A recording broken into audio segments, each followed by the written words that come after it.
우리 말씀 찾아보도록 하겠습니다. 오늘 말씀은 로마서 12장 12절에서 13절까지의 말씀입니다. 로마서 12장 12절에서 13절까지의 말씀.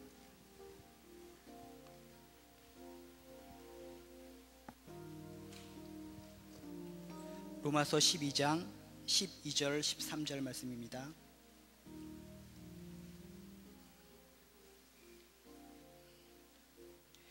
우리 한 목소리를 읽도록 하겠습니다. 시작.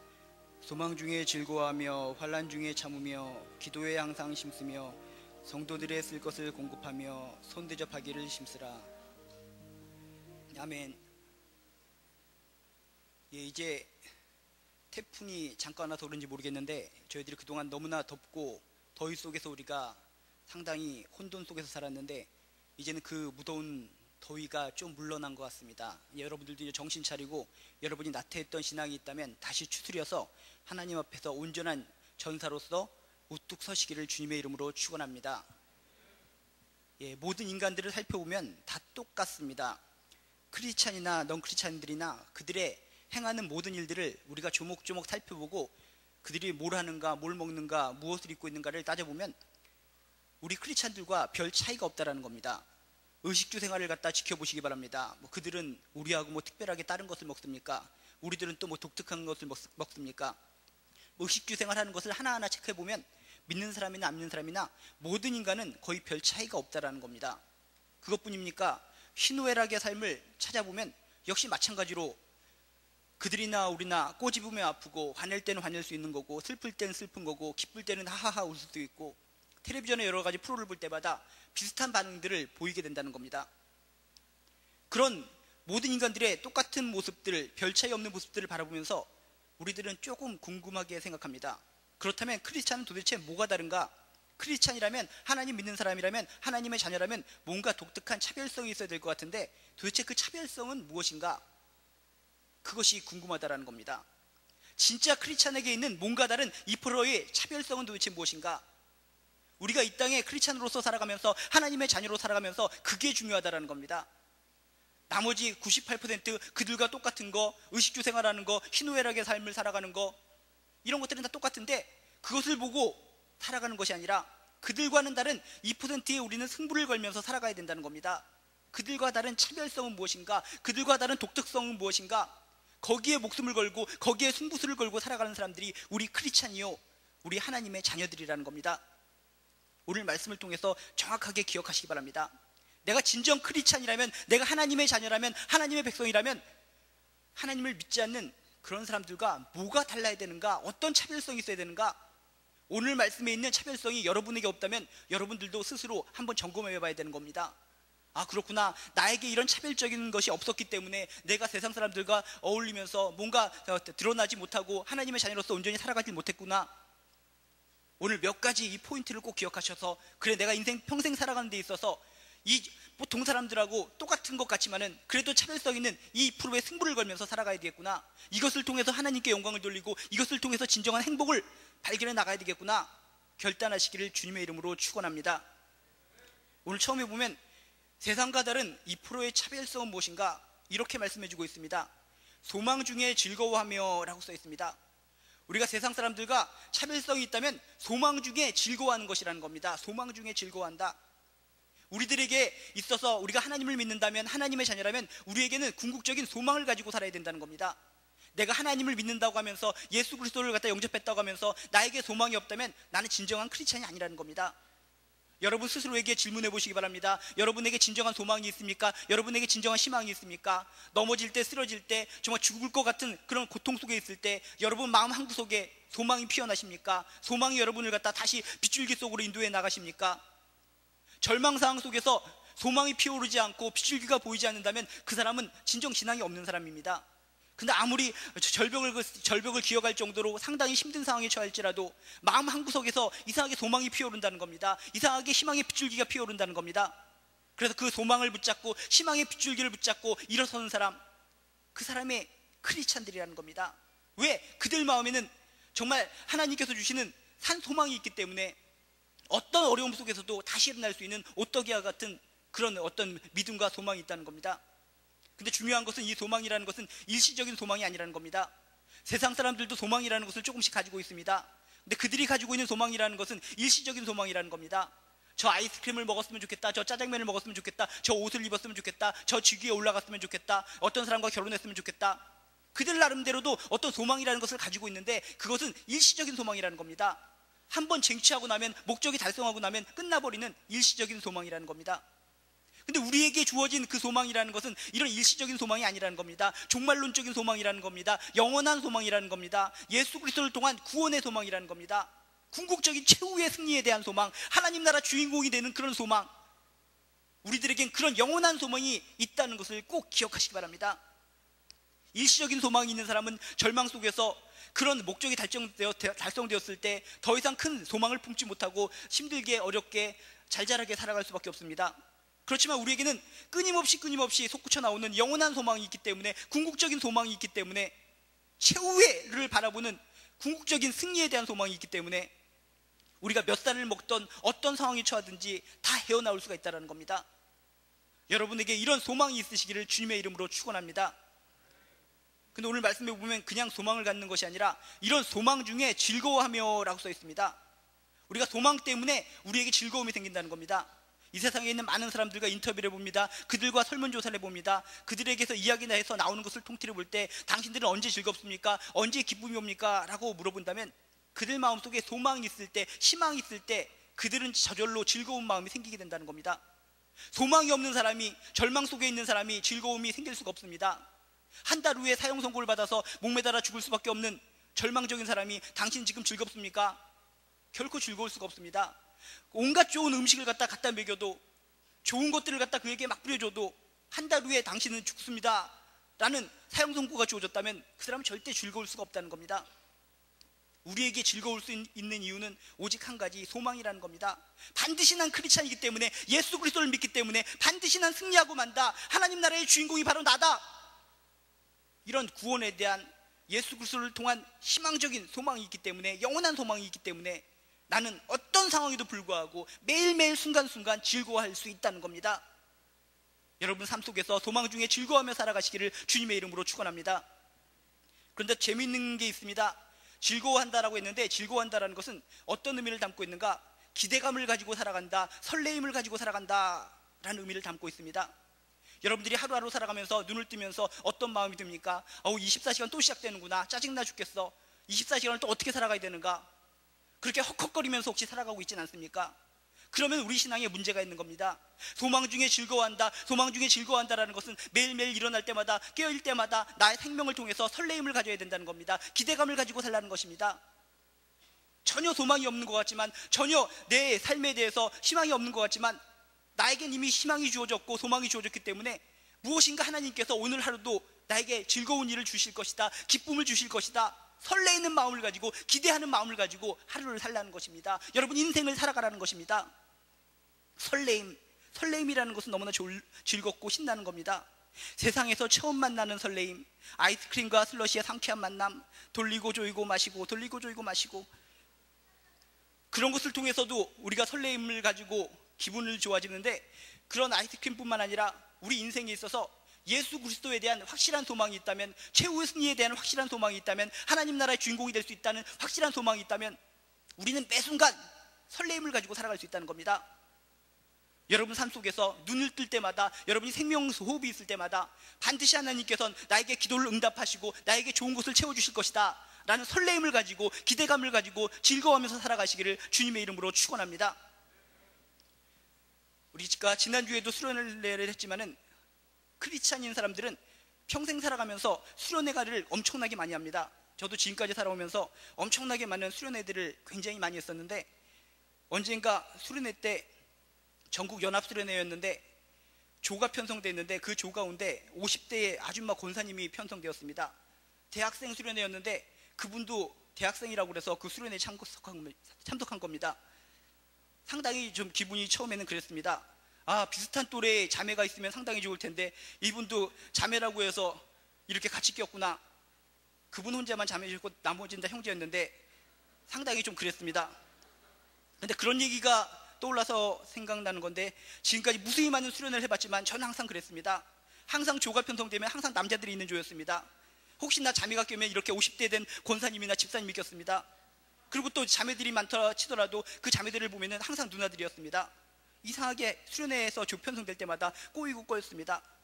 그리고 어떨 때는 정말 남자조만 또 편성돼서 너무나 답답해서 한 청년 남자 형제가 가서 따졌습니다. 집행부에 가서 왜 다른 데는 자매가 두세 명씩 있는데 우리 조는 왜 남자만 있습니까? 하고 가서 따지니까 그 집행부에서 이렇게 얘기합니다. 제가 이름만 보고 착각을 해서 자매가 있는 줄 알고 집어넣습니다. 보니까는 그 이름이 남자들인데 여자 이름을 가졌다는 겁니다. 예를 들어서 이광희, 뭐 김경아, 황성아 이런 것처럼 이름만 가지고는 이게 여자인지 남자인지 분간이 안 갑니다. 그러니까 이름만 보고 집행부에서 이거는 자매들이다 라고 판단하고 그냥 집어넣는데 보니까 그게 다 남자들이었다는 겁니다.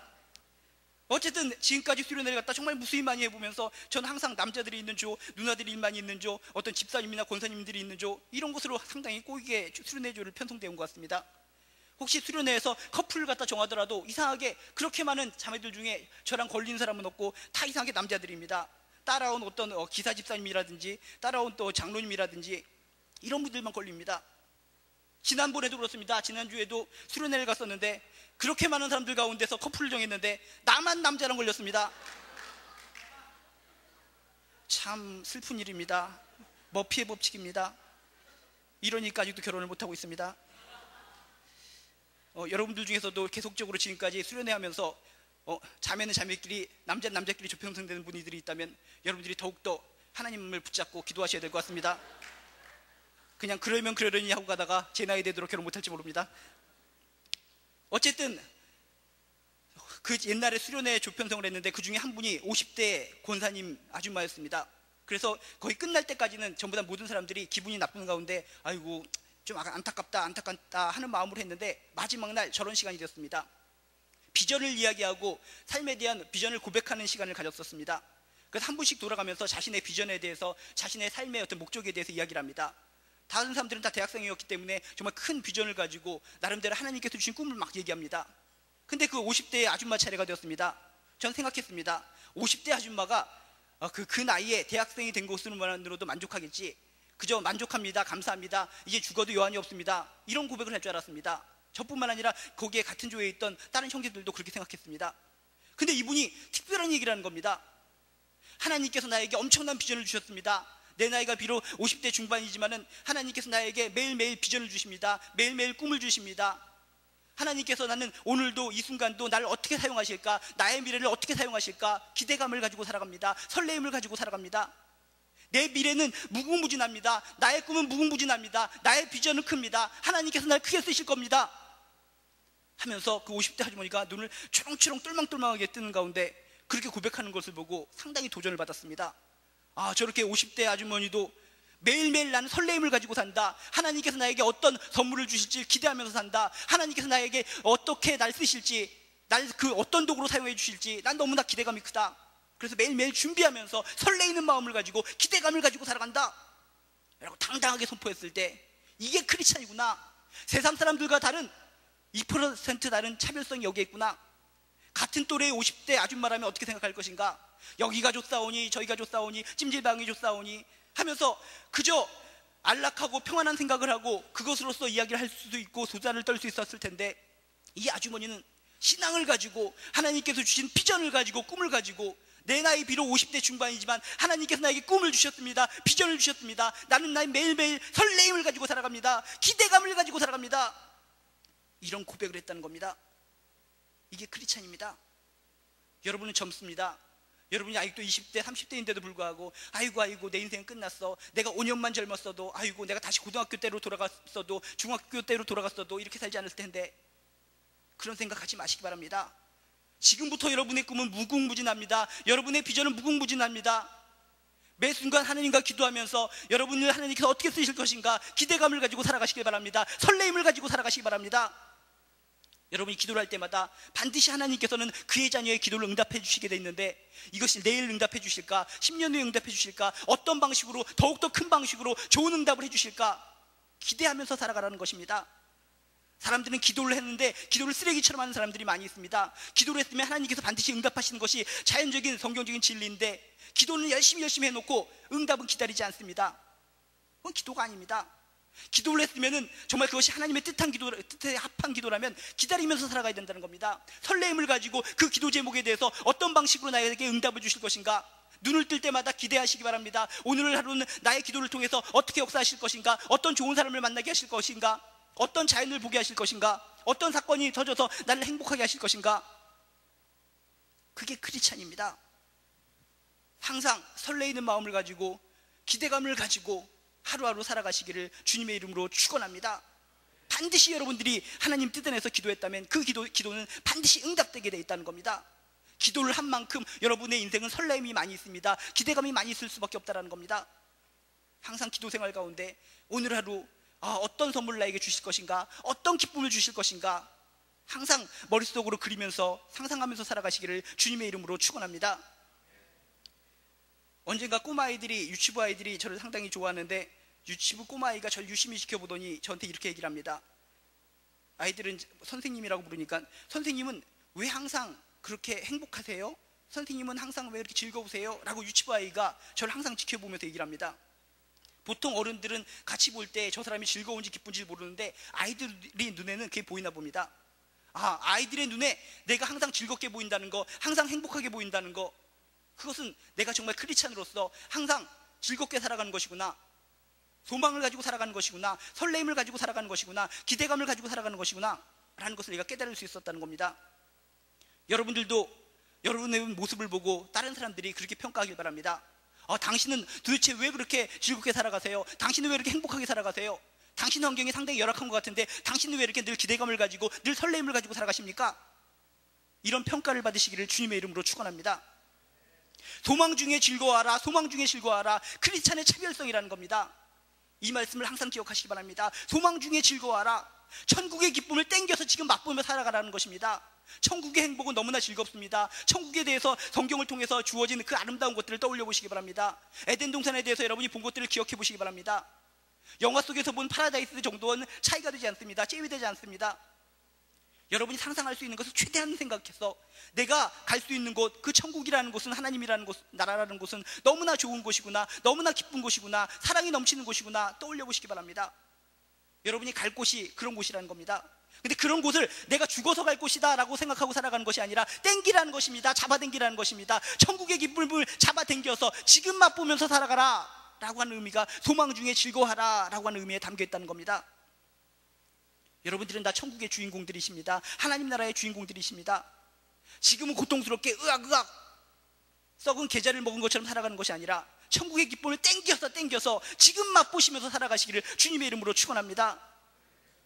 여러분이 나쁜 영화가 아니라 좋은 영화 예고편을 보면서도 기대감을 갖지 않습니까? 좋은 영화 어떤 예고편을 짤막하게 3분짜리를 봐도 야, 이거 진짜 영화를 바라보면 얼마나 내가 즐거울까? 예고편만 봐도 내가 설레어 죽겠는데 진짜 내가 그 좋은 영화를 바라보게 된다면 너무나 행복할 것 같아, 너무나 기쁠 것 같아. 그런 마음으로 여러분이 살아가지 않습니까? 좋은 영화 예고편을 봤을 때도 나에게 기대감이 생기는데, 설렘이 생기는데, 하나님 나라의 그렇게 좋은 것들을 약간의 예고편만 여러분이 생각한다 할지라도 여러분 얼마나 행복하게 살아갈 수 있겠습니까?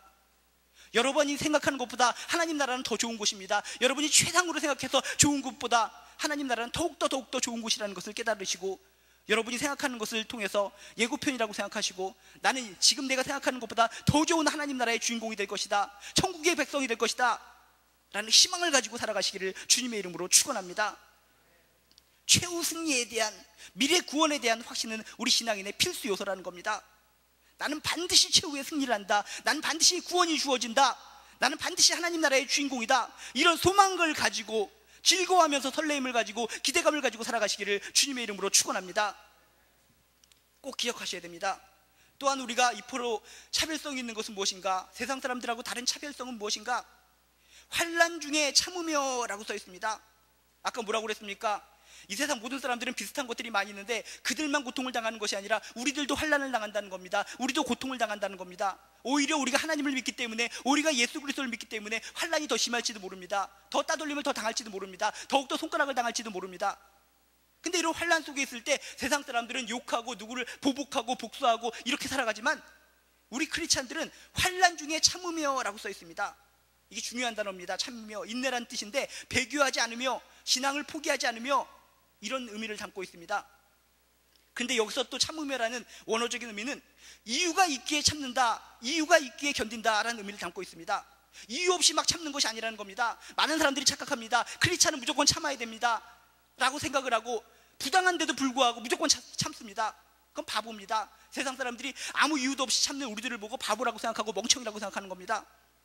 환난 중에 참으며, 이 참으며의 의미는 그냥 참는 것이 아니라 이유가 있기에 참는다라는 것입니다. 여러분들도 타당한 이유가 있을 때 참을 수 있는 거라는 겁니다. 이런 하나님 나라에 대한 소망, 예수님의 흘린 보혈의 피, 예수님을 생각할 때, 여러분의 천국에 대한 소망을 생각할 때 참을 수 있는 근거가 생겨야 된다는 겁니다. 여러분들이 천국에 대한 소망도 없는데, 예수님에 대한 확신도 없는데 그저 난 크리스찬이기 때문에 참는다, 남들이 여러분을 칭찬해 줄 것 같습니까? 아닙니다. 그건 바보에 불과합니다. 어리석음에 불과합니다. 이유가 없으면서 참으면 바보라는 것입니다. 어리석다는 소리 듣는다는 것입니다. 어떤 착한 사람이 있었는데 어떤 나쁜 사람이 와서 팔을 꺾습니다. 그러니까 이 착한 사람이 팔 아파 죽겠어, 팔 부러질 것 같아 라고 얘기합니다. 그랬더니 이 나쁜 사람이 더 꺾어버립니다. 그랬더니 진짜 아파 죽겠어, 정말 부러질 것 같단 말이야 라고 얘기를 합니다. 그랬더니 이 나쁜 사람이 더 꺾어버립니다. 그랬더니 이 착한 사람이 얘기합니다. 거봐, 부러졌잖아. 이거 바보입니다. 이유 없이 그냥 참는다는 거 바보라는 겁니다. 여러분, 예수님 때문에, 하나님 나라에 대한 소망 때문에, 그 이유 때문에 어떤 상황 속에서도 참아야지 거기에 어떤 결실이 있고 열매가 있는 것이지, 예수님에 대한 확신도 없고 천국에 대한 소망도 없으면서 그저 난 크리스찬이기에 참는다, 으헤헤 이렇게 살아가는 거 결코 바람직하지 못하다는 것입니다. 환난 중에 참는다. 여러분에게 고통을 주었을 때, 환난이 주어졌을 때, 예수님 때문에, 천국에 대한 소망 때문에 참을 이유를 찾으시기를 주님의 이름으로 축원합니다. 환난 중에 참는다는 것은 충동적으로, 감정적으로, 조급하게 생각하고 판단하지 않는다는 의미를 담고 있습니다. 조금 고통이 있다고 해서, 조금 힘든 것이 있다고 해서, 조금 실패하는 것이 있다고 해서 어떤 사람들은 충동적으로 행동을 합니다. 감정적으로 행동을 합니다. 조급하게 생각하고 판단합니다. 이러면은 우리는 상처를 입게 되고 우리는 스스로가 부끄러워지고 창피해진다는 겁니다. 항상 후회할 수밖에 없다는 것입니다. 우리 교회 열심히 신앙생활하다가 갑자기 안 보이거나 지금 신앙생활을 쉬고 있는 사람들을 떠올려 보시기 바랍니다. 그런 사람들을 제가 많이 상담해 봤지만 그들이 그렇습니다. 열심히 신앙생활하다가 어떤 충동적인 이유 때문에, 감정적인 이유 때문에 조급하게 생각하고 판단해서 실수를 한 겁니다. 그러니까 얼마나 후회가 됩니까? 얼마나 부끄럽습니까? 얼마나 창피합니까? 그러니까 교회를 나올 수가 없는 겁니다. 신앙생활을 유지하기가 힘든 겁니다. 참 답답하지 않습니까? 환난 중에 참으며, 여러분 충동적으로, 감정적으로, 조급하게 생각하고 판단하지 않으시기를 주님의 이름으로 축원합니다. 환난 중에 참으며라는 것은 배교하지 않는다, 쉽게 신앙을 포기하지 않는다라는 의미도 담고 있다고 그랬습니다. 신앙이라는 것은, 믿음이라는 것은 쉽게 포기할 성질일 것이 아니라는 것입니다. 쉽게 포기된다면 그 사람은 신앙인이 아니라는 것입니다. 다른 것들이 쉽게 포기할 수 있을지 모르겠지만 신앙이라는 것, 믿음이라는 것은 쉽게 포기될 수가 없습니다. 그 존재 가치가 바로 그것이라는 겁니다.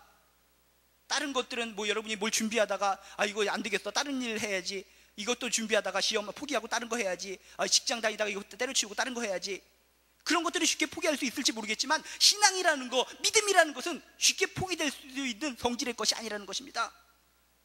환난 중에 참으며, 고통이 조금 있다고 해서, 어려움이 있다고 해서 신앙을 갖다가 벗어버리지 마시기 바랍니다. 그건 신앙이 아닙니다. 어려움이 있으면 어려움이 있을수록, 고통이 있으면 고통이 있을수록 예수님 때문에, 하나님 나라에 대한 소망 때문에, 그 이유 때문에 참고 견디는 거, 그게 크리스찬의 본질이라는 것을 기억하시기를 주님의 이름으로 축원합니다. 상당히 오늘 엑기스적이고 상당히 우리의 실생활에 정말 중요한 것들만 성경에 나오고 있습니다. 또 한 가지, 우리가 크리스찬으로서 세상과 다른 2%의 차이별성은 무엇인가? 기도에 항상 힘쓰며 라고 써 있습니다. 우리가 진정 크리스찬이라면 우리는 항상 기도에 힘쓰며 살아가야 된다는 겁니다. 기본적인 것입니다. 기본적인 거. 근데 기도에 항상 힘쓰며 라고 해서 힘쓰며, 이게 형태가 현재 분사형입니다. 현재 분사형. 그럼 무슨 뜻입니까? 기도에 항상 힘쓴다는 것은 한순간만 죽도록 기도하고 쉬어라라는 의미가 아니라 지속적이고 꾸준한 기도를 하라는 것입니다. 호흡처럼 기도를 하라는 것입니다. 계속적으로 반복적으로 기도를 하라는 것입니다. 여러분이 크리스찬이라는 증거는 바로 기도입니다. 기도하는 사람이 크리스찬이라는 겁니다. 기도를 안 하면서 나는 크리스찬입니다 라고 여러분이 똥글배기를 친다면 그건 잘못된 겁니다. 여러분이 진정 크리스찬인가 아닌가를 체크해 볼 때, 내가 지금 이 순간에 기도를 하고 있는가? 어떤 어려움이나 기쁜 일이나 어떤 행사나 어떤 무엇을 앞두고 있을 때 먼저 내가 하나님을 찾아서 기도하는가? 그걸 체크해 보시기 바랍니다. 어떤 상황에도 불구하고 나도 모르는 사이에 기도가 나온다. 하나님을 찾게 된다. 그렇다면 여러분 크리스찬 맞다는 겁니다. 어떤 사람은 기도를 어렵다고 생각합니다. 기도는 너무나 어렵기 때문에 기도를 어떻게 항상 힘쓸 수가 있습니까? 쉬지 않고 어떻게 기도할 수가 있습니까? 라면서 두 손 두 발 다 드는 사람들이 있습니다. 그런 사람들은 몰라서 그렇습니다. 기도는 너무나 쉬운 거라는 겁니다. 기도는 호흡이라고 그랬습니다. 호흡하는 거 여러분이 어렵습니까? 호흡하는 거 쉽지 않습니까? 전제 조건만 충족되면 기도는 너무나 쉬운 겁니다. 세 가지 전제 조건이 있습니다. 하나님하고 나하고 관계성만 확실하게 인정하라는 것입니다. 하나님은 하나님이시고 창조주시고 난 피조물이다. 그분은 주인이시고 난 종이시다. 하나님을 하나님으로서 인정하고 기도한다면 어떤 기도를 하더라도 그 기도에는 쉽게 기도가 될 수 있다는 겁니다. 근데 하나님은 하나님으로 인정하지 못하고 기도를 할 때 100분을 기도하고 1000분을 기도해도 그 기도로서 인정받지를 못한다는 겁니다. 여러분이 정말 기도를 쉽게 하고 싶으면 여러분이 믿는 하나님이 누군가, 여러분이 믿는 예수 그리스도를 누군가를 철저하게 아시기 바랍니다. 머리로 하시고 마음으로 하시고 영혼으로 하시길 바랍니다. 그래서 인정하시기 바랍니다.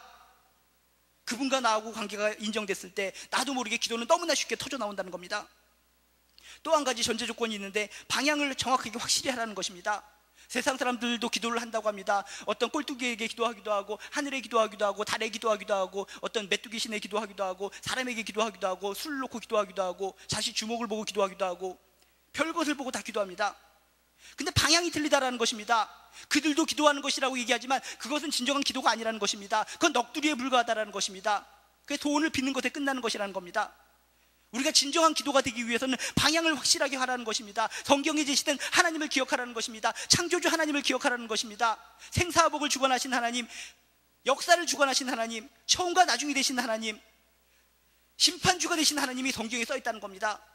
이런 성경에 기록된 그 하나님을 떠올리면서 그 대상을 향해서 기도하라는 것입니다. 방향만 정확하게 설정된다면 그 다음부터 기도는 너무나 쉬워지는 겁니다. 또 하나 마지막 세 번째 전제 조건이 있는데 예수님의 이름을 걸고 기도하라는 것입니다. 세상 사람들이 많이 기도한다고 하지만 그들은 여러 가지 잡다한 것을 붙들고 기도합니다. 그렇지만 우리에게 중요한 것은 예수의 이름을 걸고 기도한다는 겁니다. 우리가 어떻게 하나님께 기도할 수가 있습니까? 어떻게 우리가 하나님께 나아갈 수가 있겠습니까? 예수님의 십자가 보혈의 피로 말미암아 휘장이 갈라졌습니다. 예수님의 이름을 걸고 기도할 때 우리가 담대하게 하나님께 나아갈 수 있고 하나님께 나의 모든 것을 터놓을 수 있다는 겁니다. 여러분이 기도가 안 되십니까? 어떤 기도를 하십니까? 항상 예수님의 이름을 걸고 기도하시기 바랍니다. 예수님의 보혈의 피를 붙잡고 기도하시기 바랍니다. 십자가를 붙들고 기도하시기 바랍니다. 그럼 나도 모르게 기도가 팍팍 터져서 나옵니다. 기도가 너무나 쉬워진다는 겁니다. 이런 세 가지 전제 조건을 갖다 무시해버리고 무작정 기도만 하려고 하니까 기도가 되겠습니까? 어려워지는 거죠. 하나님과 여러분의 관계성을 정확하게 인정하시고 기도하시기 바랍니다. 방향을 확실히 하고 기도하시기 바랍니다. 예수님의 이름을 걸고 기도하시기를 주님의 이름으로 축원합니다. 이렇게 기도에 항상 힘쓰는 것도 우리가 차별성 있는 크리스찬으로서의 특징이라고 그랬습니다. 또 하나 마지막으로 재밌는 게 있습니다. 성도들의 쓸 것을 공급하며 손대접하기를 힘쓰라라고 써 있습니다. 이걸 축약하면 베풀기에 힘쓰라라는 의미를 담고 있습니다. 우리가 크리스찬이라면, 하나님을 믿는 사람이라면, 예수 그리스도를 영접한 사람이라면 우리 삶에 있어서 차별성이 있어야 되는 것은 베풀기라는 것입니다. 항상 베풀도록 하는 마음가짐을 가지고 살아야 된다는 겁니다. 세상 사람들은 이기적으로 움켜잡으려고만 합니다. 조금 더 가지려고, 조금 더 내 가족이 행복하기 위해서, 조금 더 내가 행복하기 위해서 살아갑니다. 그런데 우리 크리스찬들은 그것도 중요할지 모르겠지만 베풀면서, 베푸는 것을 통해서 행복을 찾아가는 사람들이 우리 크리스찬이라는 겁니다. 베풀다 보면 내가 행복해지는 것이 성경적인 법칙이라는 겁니다. 여러분에게 맡겨진 대상들을 체크해 보시기 바랍니다. 여러분에게 접해져 있는 많은 사람들을 떠올려 보시기 바랍니다. 그들에게 어떻게 하면 그들을 행복해 줄 것인가 고민하면서 살아가시기 바랍니다. 세상 사람들은 미친 사람이라고 생각합니다. 너 자신도 행복하지 못해 죽겠는데 딴 사람 행복을 위해서 연구하면서 고민하면서 살아가라고 하다니 그게 말이나 됐느냐? 아닙니다. 제 인생을 갖다 통틀어 보더라도 이 성경적인 말씀을 근거로 해서 어떻게 해서든지 남을 행복하게 해주기 위해서, 남을 기쁘게 하기 위해서 살아갔을 때 그 기쁨이 나한테 그대로 돌아온다는 것입니다. 곧 내 행복으로 직결된다는 것입니다. 이게 성경적인 법칙입니다. 여러분 교사를 하고 있습니까? 아니면 여러분이 터에서 모임에서 뭘 맡고 있습니까? 그 상대방을, 여러분 주변에 있는 사람들을 정말 그들의 기쁨을 갖다 주기 위해서, 그들을 갖다 웃음을 주기 위해서, 그들에게 행복을 주기 위해서 가진 노력을 다 퍼부어 보시기 바랍니다. 고민하면서 살아가 보시기 바랍니다. 어떻게 하면 내가 저들에게 베풀어 줄까? 열심히 연구하시기 바랍니다. 그런데 내가 열심히 연구한 것을 토대로 해서 뭔가를 베풀었을 때 그가 웃어준다면, 그가 기뻐한다면, 그가 행복한다면 그것으로 끝나는 것이 아니라 그 행복이, 그 기쁨이, 그 즐거움이 나에게 그대로 전달된다는 것입니다. 그게 성경적인 행복의 법칙입니다. 참 신기하죠. 성경에 보면 사케오 이야기가 나옵니다. 사케오가 돈 굉장히 많이 벌었지 않습니까? 부자이지 않았습니까? 높은 직위에 있지 않았습니까? 세상 사람들이 자신들을 죄인 취급을 해도 자신은 높은 직위에 있는 겁니다. 로마 사람들로부터는 인정받는 겁니다. 근데 행복하지를 못했습니다. 즐겁지가 못했습니다. 기쁨이 없었습니다. 근데 예수님을 만났습니다. 예수님을 만나서 자신의 집으로 모셨습니다. 근데 예수님만 따라온 것이 아니라 온갖 잡다한 떨거지들까지 다 따라왔다는 것입니다. 좀 짜증이 났을지도 모릅니다. 난 예수님만 모시려고 그랬는데 웬 잡다한 떨거지들까지 다 오는 것인가? 기분이 처음엔 좀 짭조름했을지도 모릅니다. 그렇지만 음식을 대접했을 때 예수님만 대접하는 것이 아니라 그곳에 모인 모든 떨거지들에게도 같이 음식을 대접했습니다. 그런데 그들이 음식을 대접해서 먹을 때 행복하게 먹습니다. 야, 너도 이거 떡 하나 먹어봐. 너도 머리 생선 눈알 먹어봐. 넌 꼬리 먹어봐. 이 빈대전이 너무나 맛있구나. 이 빈대떡에는 진짜 빈대가 들어있을까? 하면서 서로 간에 웃으면서 즐겁게 음식을 먹는 것을 사케오가 바라보게 됐다는 겁니다. 내가 나 혼자만 움켜잡으려고 살아갔을 때, 나 혼자만 딴 사람을 등쳐먹고 나만의 유익을 위해서 살아왔을 때 진정 행복할 줄 알았는데 진정 행복이 없었어. 진정 즐거움이 없었어. 그런데 예수님을 통해서 따라온 그런 많은 사람들한테 베풀고 보니까, 음식을 주다 보니까 그들의 기쁨이 내 기쁨이 되더라는 것입니다. 그들의 행복이 내 행복이 되더라는 것입니다. 그들의 웃음이 내 웃음이 되더라는 것입니다. 그래서 사케오가 그 모습을 보고 어떻게 했습니까? 눈물을 흘립니다. 앉지도 못하고 서서 얘기합니다. 제가 잘못했습니다. 내가 토색한 일이 있으면 답변을 뵙겠습니다. 나의 재산을 갖다 절반이나 나눠서 이들에게 나눠주도록 하겠습니다. 이런 기적적인 발언이 튀어나왔다는 겁니다. 베풀다 보면 나에게 유익이 없어지는 것으로 알고 있는데 유익이 없어지는 것이 아니라 그들이 즐거우면, 그들이 행복하면 그들의 즐거움과 행복이 나에게 전해진다. 이게 성경의 법칙이라는 겁니다. 당장 실천해 보시기 바랍니다. 주변 사람들한테 웃겨도 보시고 즐겁게 해주려고 아주 아둥바둥 해보시기 바랍니다. 그렇다고 아부하라는 뜻은 아닙니다. 남들이 즐거우면 그 즐거움이 나에게 전달되는 겁니다. 저도 그렇습니다. 저도 항상 아이들이랑 많이 접할 기회가 많이 있기 때문에, 또 여러분들하고 접할 기회가 많기 때문에 항상 여러분들에게 기쁨을 주기 위해서, 꼬마 아이들에게 기쁨을 주기 위해서 항상 고민하면서 살아갑니다. 제가 왜 랩을 합니까? 하나님이 우리에게 생기 주셨지, 이런 랩을 왜 합니까? 그런 제가 할 사람이 아닙니다. 어떻게 해서든지 여러분에게 즐거움을 주고 여러분이 행복하길 바라기 때문에 꼬마아이들 앞에서 내가 이걸 왜 합니까? 바보입니까? 아이들이 예수님을 통해서 행복하는 것을 보면은 제가 기쁘다는 겁니다. 저를 볼 때마다 초롱초롱한 눈방울로 얘기 또 해주세요. 하나님 얘기 또 해주세요. 예수님 얘기 또 해주세요. 하고 막 졸졸 따라다니는 걸 볼 때마다 저에게 기쁨이 된다는 겁니다. 그래서 전 평생 살아가면서 제가 대하고 있는 그런 대상들이 어떻게 하면 행복할까를 연구하면서 살아갑니다. 그런데 그들만 행복한 것이 아니라 그 행복이 나에게 그대로 전해진다는 것을 제가 체험을 통해서 깨닫고 있다는 겁니다. 크리스찬의 차별성, 베풀기에 힘쓰는 겁니다. 베풀다 보면 그 행복이 나에게 전해진다는 것을 믿으시기 바랍니다. 구체적으로 성도들의 쓸 것을 공급하며 손대접하기를 힘쓰라라고 그랬습니다. 성도들의 쓸 것을 공급한다라는 의미는 무엇입니까? 서로 간의 지체들의 필요와 고난을 함께 나누라는 것입니다. 너 고통이 있지, 네 혼자 짊어져라 라고 하는 것이 아니라 고통스럽고 힘든 일이 있으면 함께 나누는 겁니다. 지체들을 관대하게 대하는 겁니다. 저 사람은 나보다 못한 사람이야 라고 생각하는 것이 아니라 그들도 나보다 존귀한 사람이야. 하나님께서 저 사람을 갖다가 택해 주셨기 때문에 나도 존귀하지만 저 사람도 존귀한 사람이야. 나도 하나님의 형상이지만 저 사람도 하나님의 형상이야. 이렇게 지체들에게 인정해 주면서 관대한 마음을 가지고 살아가라는 것입니다. 성도들의 쓸 것을 공급하며 손대접하기를 힘쓰라. 손대접하기를 힘쓰라라고 하니까 어떤 사람들은 손을 반짝반짝거립니다. 아, 손을 대접해야 되겠구나. 네일 아트를 해야 되겠구나. 미네랄 성분이 그대로 함유된 핸드크림을 발라야 되겠구나. 손이 망가지기 전에 고무장갑을 끼고 세수해야 되겠구나. 여기서 손이라는 것은 나그네를 뜻하는 겁니다. 그냥 나그네만 뜻하는 것이 아니라 약자를 뜻하는 겁니다. 구약시대에 약자의 대명사로 3명이 나옵니다. 3부류가 나오는데 고아와 객과 가부입니다. 이들은 구약시대부터 약자의 대명사로서 신약시대까지 쭉 이루어져 내려왔습니다. 손 대접하기를 힘쓰라는 것은 무슨 의미입니까? 약자의 편에 서라, 약자의 힘이 되어주라 라는 의미가 있다는 것입니다. 왕따가 없게 하라, 왕따의 힘이 되어주라. 적응 못해서 방황하는 나그네가 없게 만들라, 아웃사이더를 인사이더로 만들라 라는 의미를 담고 있다는 겁니다. 크리스찬으로서 살아간다는 거, 차별성 있는 크리스찬으로 살아간다는 거, 바로 여러분 이 현실 속에 있다는 것입니다. 지금 이 공동체 가운데 약자가 있지는 않습니까? 왕따 당하는 사람이 있지 않습니까? 적응 못해서 아웃사이더로 뱅뱅 도는 사람이 있지 않습니까? 그런 사람이 있다고 판단된다면 손 대접하기를 힘쓰라. 그들의 편이 되어주라는 것입니다. 먼저 가서 손을 잡아주라는 것입니다. 먼저 가서 인사를 하라는 것입니다. 정말 힘든 일입니다. 약자의 편에 선다라는 거, 왕따가 없게 하고 내가 정말 손해를 보지만 왕따의 편에서 살아간다는 거, 아웃사이더들과 친해진다라는 거, 정말 힘든 일입니다. 가슴이 찢어지는 고통입니다. 그렇지만 크리스찬이라면 그렇게 할 수 있어야 된다는 것입니다. 예수님께서 그렇게 하셨기 때문에 여러분들 그냥 올 때마다 멀뚱멀뚱 머리에다가 기부스를 한 것처럼 들어오는 것이 아니라 서로 볼 때마다 인사하시기 바랍니다. 먼저 인사하기 운동으로부터 서로 간에 이렇게 손 대접하고 서로 간에 이렇게 편이 되어주고 서로 간에 즐거움이 돼주는 그런 모습들이 형성해 나갈 수 있다는 겁니다. 당장 실천 가능한 것들이 오늘 말씀드리라는 겁니다. 오늘 말씀을 통해서 실질적인 실생활적인 행동 강령입니다. 생활 백서입니다. 크리스찬으로서 정말 세상과 차별성 있게 살아갈 수 있는 것은 뭔가? 오늘 말씀 정확하게 기억하시기 바랍니다. 소망 중에 즐거워하며 환난 중에 참으며 기도에 항상 힘쓰며 베풀기에 힘쓰며 살아가라. 이 말씀을 가슴에 팍팍 박혀서 여러분의 인생이 정말 즐겁고 행복한 인생이 되길 바랍니다. 정말 크리스찬다운 인생이 되길 바랍니다. 정말 솜구름 솜사탕처럼 날아다니는 듯한 아름답고 행복한 인생이 되시기를 주님의 이름으로 간절히 축원드립니다. 이 시간 우리 같이 기도하길 원합니다. 하나님이시여, 정말 껍데기 크리스찬으로서 살아가는 것이 아니라 진정 차별성 있는 크리스찬으로서 살아가길 원합니다.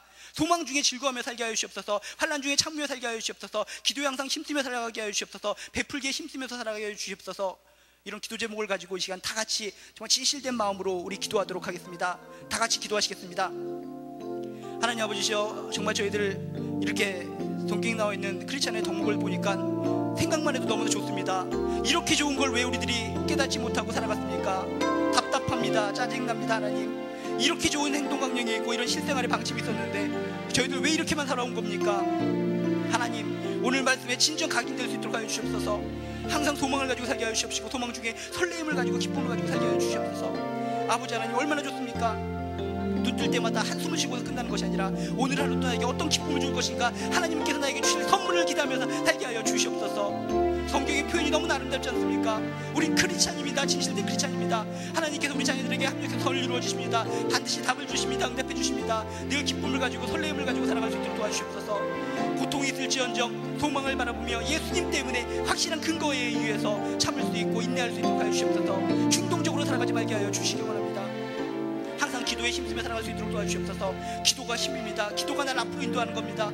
기도 못하면 난 크리스찬이 아닙니다. 기도는 쉬운 겁니다. 뭔가를 모르기 때문에 기도도 안 나오는 겁니다.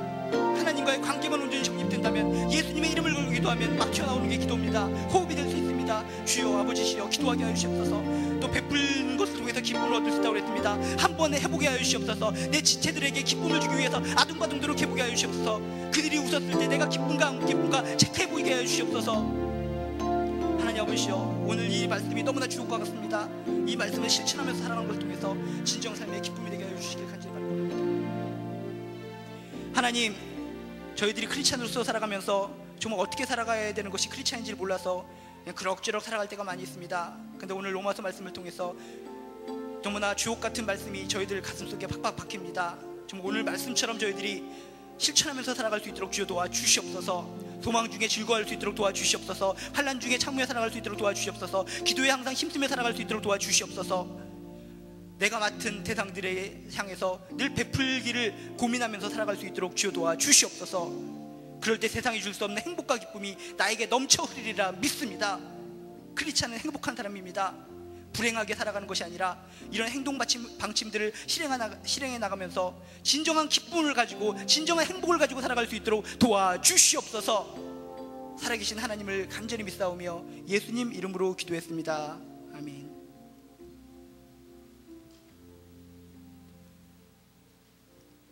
예, 지난주에 여러분 수련회가 은혜롭게 끝났습니다. 그래서 3개월 전부터 계속 광고를 했기 때문에 많이 참석할 줄 알았는데 그렇게 많이 참석을 못했습니다. 그래서 좀 안타까웠지만 그래도 참여한 사람분들은 상당히 은혜롭고 상당히 즐겁고 행복했던 시간이라고 생각됩니다. 그래서 다 이유가 있고 바쁘시기 때문에 그랬다는 것을 제가 들어서 하는데, 그래도 혹시 또 이런 기회가 주어질 때마다 기회를 붙잡고 사는 청년들 되시기를 축복합니다. 9월 3일부터 신앙적 걸림돌 제거 프로젝트 알파 코스가 시작됩니다. 여러분이 어떤 신앙적인 걸림돌이 있으신 분들은 이 코스에 참여해서 궁금증들을 풀어나가시길 바랍니다. 10주 코스인데 여러분이 문의민 신청 김우민 누리장에게 해주시기 바랍니다. 그리고 우리가 그동안 알파 코스 때문에 스토리, 빅토리 성경 공부를 우리가 했었는데 이걸 갖다가 해야 될 것 같습니다. 계속 알파 코스는 진행되는데 이걸 갖다가 포기해버리면 안 될 것 같아서 지난번에 하셨던 분들이나 이런 스토리 성경 공부를 하기 원하시는 분들은 말사모 대표, 말씀을 사랑하는 모임 대표 김경아 형제님께 연락을 해주셔서 한번 시간과 요일을 다시 한번 정해보도록 하겠습니다. 그리고 중요한 게 또 있는데 우리가 수련회가 끝났고 또 중요한 행사가 9월 2일 날 토요일 날 오후 7시에 첫사랑 회복을 위한 찬양 집회가 있습니다. 청년들뿐만 아니라 하여튼 온 전교인이 다 참석하고 안산 시민들 모든 기독교인들을 향한 이런 행사이기 때문에 여러분들이 꼭 참석하시면은 귀한 시간이 될 줄로 믿습니다. 수련회처럼 멀리 가서 하는 것이 아니라 바로 이 장소에서 하는 것이기 때문에 여러분들이 꼭 시간을 비워두시고 이렇게 정말 하나님을 체험할 수 있는 귀한 시간 되시기를 바랍니다. 예, 그리고 우리가 내년도에는 우리가 가칭 캠퍼스 선교지파, 그 다음에 사회 선교지파로 이렇게 두 개로 이렇게 나눠서 우리가 청년부가 운영될 텐데 두 축에서 똑같이 우리가 새순 양육을 위한 어떤 교육들이 아마 이전 후반기에 실시가 될 것 같습니다. 그래서 여러분들이 그것도 기억하시고 여러분들이 그렇게 새순 양육에 관심을 가지신 분들은 여러분이 신청해 주시기 바랍니다. 그리고 새로 오신 분들은 소종기간에 오리엔테이션 나눔 모임이 있기 때문에 그냥 가지 마시고 그런 소종의 모임에 참석하셔서 이 청년부에 적응하는 귀한 시간을 가졌으면 좋겠습니다. 이상입니다.